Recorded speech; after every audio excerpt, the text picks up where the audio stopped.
So here is the lid, and now I'm doing these lips here, and I do them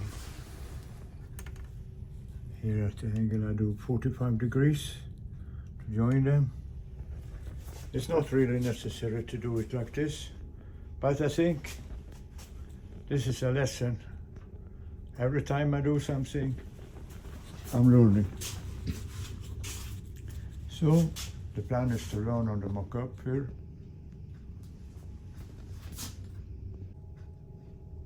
So now the first one is ready for the screws.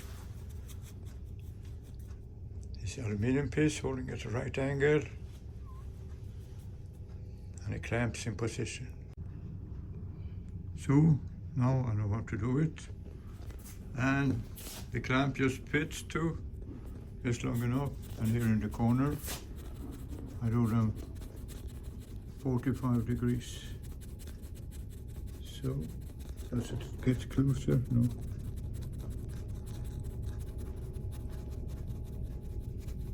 Here it can get closer. Strange. So that's how I do it. That's how I'm gonna do it. And now there's screws here. It's gonna be screws here. So here it is. It fits very well. And now I know how to do it.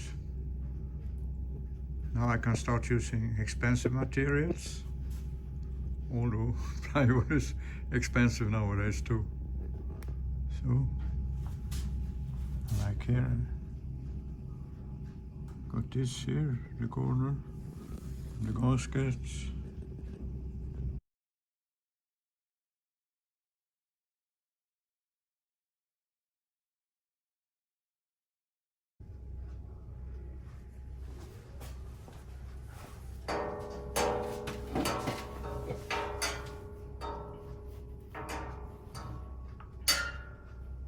While waiting for better weather, we spent much time together. The woman showed us the twist dance, which was new and had become popular. We went rock climbing. Their tiller had broken, so we fixed that. When planning their trip, they had stocked up the boat with plenty of tinned army rations. Each of them, without telling the other, had loaded the boat with far more tins than they ever were going to need. Every locker of the big boat was filled with the ubiquitous green army tins. Now they realized that during their careers they had already eaten so many army rations that they were fed up with them. They could not return the boat with tins because the next crew would find out that they had used army rations on their non-military sailing vacation, a thing they were not really supposed to do. I volunteered to relieve them of their burden. Thus, my economy took a giant leap forward. The public library provided me with a good reading room and lent me books. The blueberries and raspberries were gone, but the blackberries had ripened. A near gale was blowing the day I left Varberg. I should really have waited it out, but I felt ready for new vistas. I prepared my boat for heavy weather by covering the cockpit with my piece of plywood. I pushed off, and after a few tacks, I left the breakwater behind. It was an onshore beam wind. The coast was to my left, not far off, consisted almost entirely of nice deserted beaches which stretched south mile after mile. The stones which had been so plentiful further north were gone. Some waves broke heavily in the shallow water, hitting the boat and me hard. One of them nearly swept me away, so I tied a rope around my waist. I had planned to sail to Falkenberg, about 15 miles down the coast. But when I was outside its breakwater, there was still a lot of day left, which I did not want to waste. The problem was I was on an open coast with a strong onshore wind whose force might increase, and once committed, the next port on my small-scale chart, Halmstad, was another 25 miles away.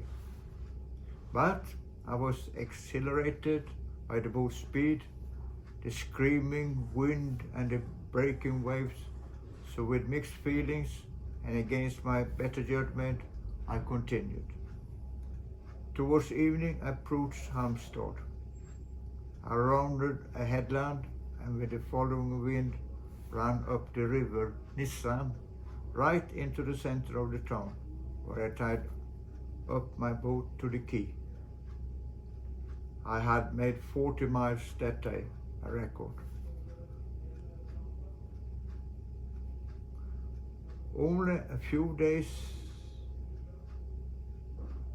After only a few days, I continued across a big bay to the next port, Torekov.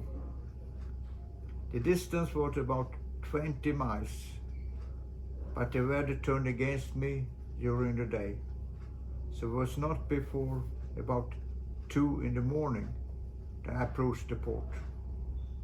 It was very dark, and I had no idea of its layout. I discovered 2 leading lights, which I followed towards. What I sought was the harbor, but ran aground on a rock instead. The rudder fell off, but luckily I tied it to the boat with a piece of string. When I jumped into the water to lift off the boat, I saw the real port and another pair of leading lights at 90 degrees to starboard.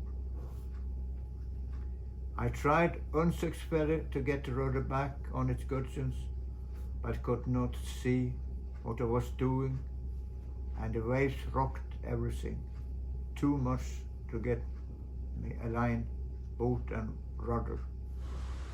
Cooled and disheartened, I climbed back on the boat, trying to think of another solution.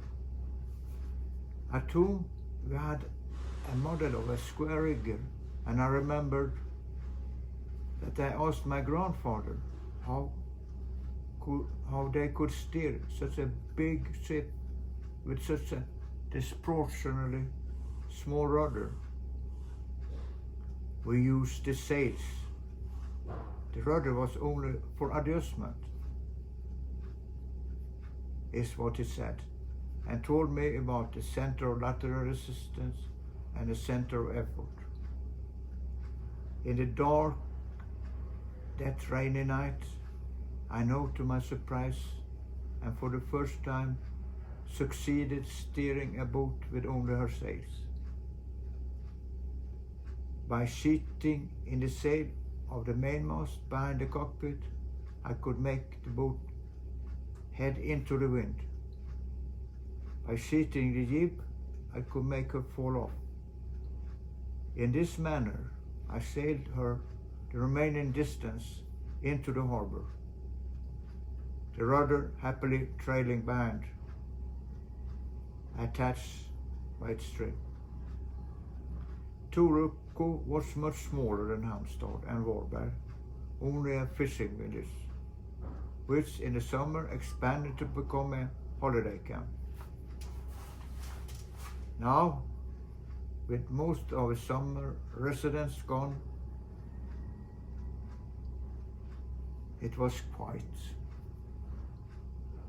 It did not take long before a new boat in the small harbor got noticed, especially one as distinctive as mine.